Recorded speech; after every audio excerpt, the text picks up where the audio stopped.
takia, koska tää on niin erilainen kuin Wii, että mulla tulee tosi vaikea olemaan samassa luokassa ohjata niitä. Mä tarvitsen sen väliin, että mä voin nollata. Sitten mun tarvitsisi samalle radalle tai samassa luokassa tehdä 2 eri ohjausta. Tää hyppää ylöspäin ja Wii menee vaan eteenpäin. Joo. Mä luulen, että tän kanssa mulla tulee vielä kiirumpi kuin Wiin kanssa, vaikka Wiikään ei ole hidas. Niin tätä joutuu varmaan ohjaamaan silleen 100 metriä taaempaa. Ei pysy perässä. Oi, oi, oi.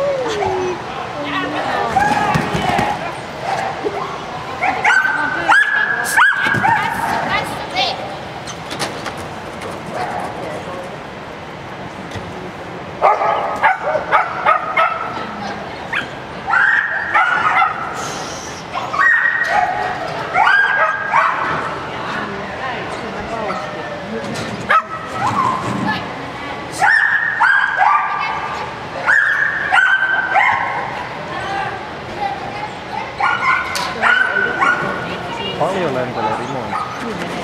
Ihan kaikki. Oi.